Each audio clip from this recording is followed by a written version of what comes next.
शनिवार को भागलपुर जेल से रिहा होने के बाद बाहुबली आरजेडी नेता शहाबुद्दीन अपने घर सिवान पहुंचा, जहां शहाबुद्दीन के समर्थकों ने जोरदार स्वागत किया। घरों से फूल बरसाए गए। दिवाली से पहले दीप जलाकर समर्थकों ने अपने नेता का स्वागत किया। राजीव रोशन हत्या मामले में पटना हाईकोर्ट ने शहाबुद्दीन को जमानत दे दी है। शहाबुद्दीन ने सिवान पहुंचने पर आरजेडी सुप्रीमो लालू यादव की जमकर तारीफ की। शहाबुद्दीन ने कहा कि वो बिहार के नहीं, सिर्फ लालू यादव की राजनीति करते हैं। शहाबुद्दीन ने नीतीश की आलोचना करते हुए कहा कि नीतीश हालात की वजह से सीएम है। लालू जी आपके नेता हैं? बिल्कुल हैं, है नहीं, 27 साल से हम अपने लीडर के पीछे खड़े हैं। वो नर्क में जाएंगे तो हमको तो जाना है ना। नीतीश कुमार के बारे में क्या ख्याल है? नहीं, परिस्थितियों के मुख्यमंत्री। दिल्ली में ओखला से आम आदमी पार्टी के विधायक अमानतुल्लाह खान ने सभी पदों से इस्तीफा दे दिया है। अमानतुल्लाह पर उसके साले की पत्नी ने पुलिस में छेड़छाड़ का केस दर्ज कराया है। महिला का आरोप है कि विधायक उस पर जबरन संबंध बनाने का दबाव डालता था। हालांकि खान ने अपनी सफाई में कहा कि वो इस महिला से पिछले 4 साल से नहीं मिले हैं। ये उनके खिलाफ एक और साजिश है। पार्टी के संयोजक और दिल्ली के मुख्यमंत्री अरविंद केजरीवाल को लिखी चिट्ठी में अमानतुल्लाह खान ने कहा कि उन्हें और उनके परिवार वालों को तरह तरह के झूठे आरोप लगाकर फंसाया जा रहा है। दिल्ली और आसपास शनिवार रात भूकंप के झटके महसूस किए गए। तीव्रता रिक्टर पैमाने पर 4.1 दर्ज की गई। झटका रात 8:57 पर आया। केंद्र जमीन से 10 किलोमीटर नीचे हरियाणा का झज्जर बताया गया। जानकारी के मुताबिक दिल्ली एनसीआर के अलावा हरियाणा के कई शहर जैसे गुड़गांव, रोहतक, भिवाड़ी और फरीदाबाद में भी झटके महसूस किए गए।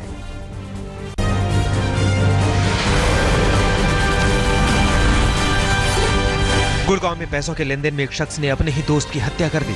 दिल्ली के उत्तम नगर के रहने वाले पंकज ने अपने दोस्त हिमांशु को पहले धोखे से जमकर शराब पिलाया, फिर उसके साथ मारपीट शुरू कर दी। पंकज ने हिमांशु को तब तक पीटा जब तक उसका दम नहीं निकल गया। पुलिस ने आरोपी दोस्त पंकज को गिरफ्तार कर लिया है और मामले की जांच कर रही है। गुड़गांव में एक 3 साल की बच्ची से पहले रेप और उसके बाद हत्या की खबर है। मामले का खुलासा तब हुआ जब बच्ची की लाश मिली। बच्ची 1 हफ्ते से गायब थी।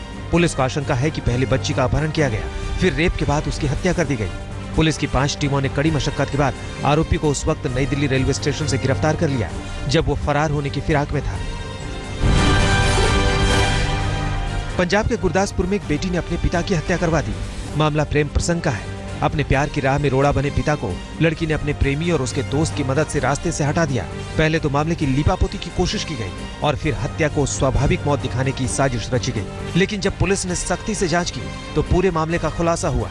मृतक पिता पंजाब पुलिस में सिपाही था। पुलिस ने दोनों आरोपियों को गिरफ्तार कर लिया है। महाराष्ट्र के सांगली जिले के एक गांव में एक ही परिवार की 4 महिलाओं की हत्या से सनसनी फैल गई। गांव कोडुनूर में रहने वाले भारत तिकरन ने अपनी बीवी, 2 बेटियों और अपनी मां की हत्या के बाद थाने में सरेंडर कर दिया। बताया जाता है कि परिवार में जमीन विवाद को लेकर भारत ने इस हत्याकांड को अंजाम दिया। मेरठ में एक शख्स ने नाबालिग बच्ची से रेप की कोशिश की। हालांकि मौके पर लोगों के शोर मचाने पर वो अपने मंसूबे में कामयाब नहीं हो पाया। किराने की दुकान चलाने वाले शख्स ने मौका पाकर घर के बाहर खेल रही बच्ची से रेप की कोशिश की और धरा गया। गांव की पंचायत ने आरोपी को 10 जूते मारने और गांव में 1 महीने झाड़ू लगाने का फरमान सुनाया। उत्तर प्रदेश के फतेहपुर में एक दिल दहलाने वाली घटना सामने आई है। चंद रुपयों के लिए एक बाप ने अपनी ही बेटी का कत्ल करवा दिया। बाप ने हत्या को पहले गुमशुदगी का रूप देने की कोशिश की, लेकिन लाश मिलने के बाद पुलिस ने अपनी पड़ताल में मामले का खुलासा कर पिता को गिरफ्तार कर जेल भेज दिया और उसके 2 साथियों की तलाश कर रही है।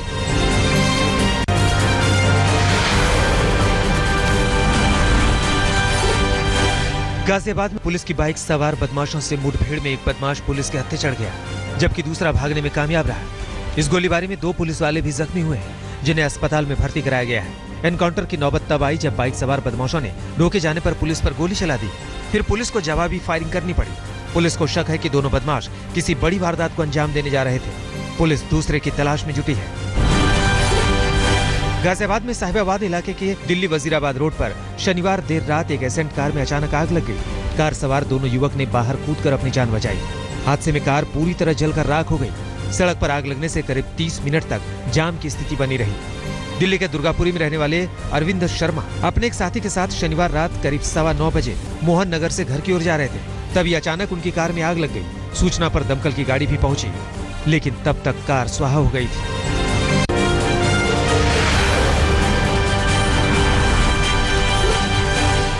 आज तक की मुहिम एक बार फिर रंग लाई है। पाकिस्तान से आई हिंदू लड़की मधु को दिल्ली के स्कूल में अब दाखिला मिल जाएगा। शनिवार को खुद विदेश मंत्री सुषमा स्वराज ने मधु से मिलकर उसे ये भरोसा दिया। विदेश मंत्री ने मधु के लिए खुद दिल्ली के सीएम अरविंद केजरीवाल को फोन कर उसे दाखिला दिलवाने की सिफारिश की। मधु पाकिस्तान से पढ़ाई का सपना लेकर भारत आई है और यहाँ की बेहतर तालीम हासिल कर बड़ी होकर पुलिस अधिकारी बनना चाहती है। मधु पिछले 2 साल से 9वीं में दाखिला के लिए दर दर की ठोकरें खा रही थी।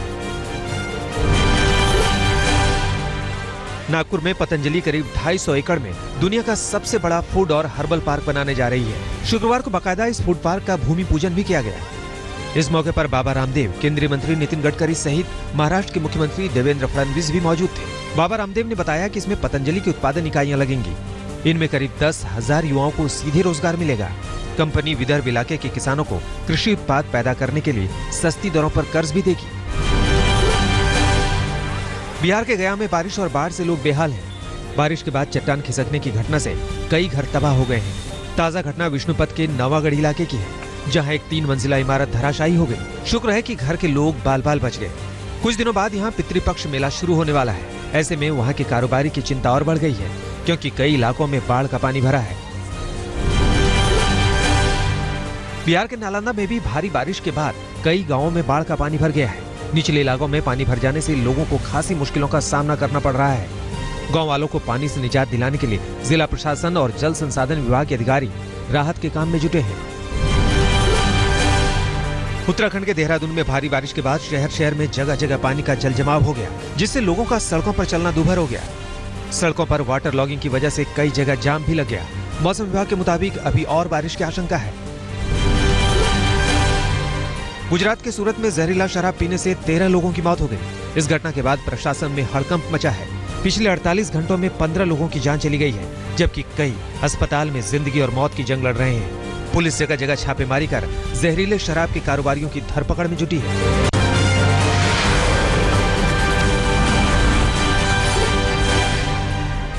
यूएस ओपन के महिला एकल का खिताब जर्मनी की नंबर 2 सीड एंजेलिक केरबर ने जीत लिया है। बेहद रोमांचक मुकाबले में केरबर ने चेक रिपब्लिक की 10वीं वरीयता प्राप्त खिलाड़ी कैरोलिना प्लिस्कोवा को 3 सेटों में हराया। पहला सेट 6-3 से केरबर ने जीता, तो दूसरे सेट में प्लिस्कोवा ने जोरदार वापसी की और केरबर की सर्विस तोड़कर सेट को 6-4 से जीत लिया। आखिरी और तीसरे सेट में पहले तो प्लिस्कोवा ने केरबर की सर्विस तोड़कर अपने इरादे जाहिर कर दिए, लेकिन केरबर ने एक बार फिर प्लिस्कोवा की सर्विस तोड़कर 3-3 की बराबरी कर ली और फिर 6-4 से तीसरा सेट जीतकर साल का दूसरा ग्रैंड स्लैम अपनी झोली में डाल दिया।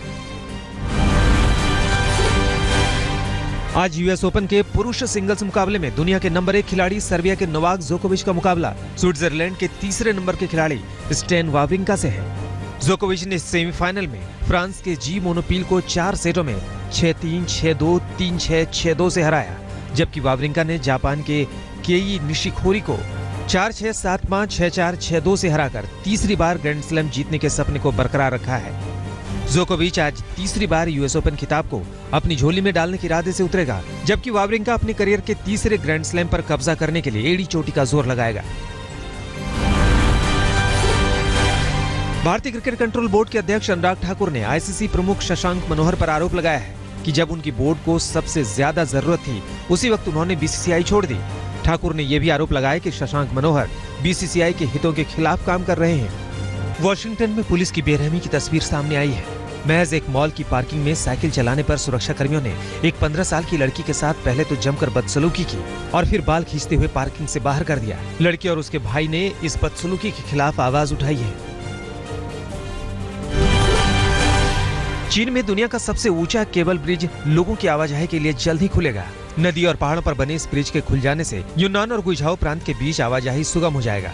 बेमिसाल सिविल इंजीनियरिंग का नमूना ये पुल जमीन से 565 मीटर ऊंचा है। इस साल के अंत में इस ब्रिज को जनता के लिए खोल दिया जाएगा। मक्का में शनिवार को हज शुरू हो गया। सालाना हज में हिस्सा लेने के लिए लाखों श्रद्धालु मक्का पहुंच रहे हैं। सऊदी अरेबिया सरकार ने किसी अप्रिय घटना की आशंका से निपटने के लिए करीब 1 लाख फौजी दस्ते को मक्का की ड्यूटी पर तैनात किया है। जायरीनों की इतनी बड़ी तादाद को संभालने के लिए सरकार ने सभी सुरक्षा और राहत एजेंसियों को मुस्तैद रहने को कहा है। पिछले साल दर्दनाक भगदड़ मचने से सैकड़ों श्रद्धालुओं की जान चली गई थी। इस बार मक्का प्रबंधन और सरकार कोई कसर नहीं छोड़ना चाहती।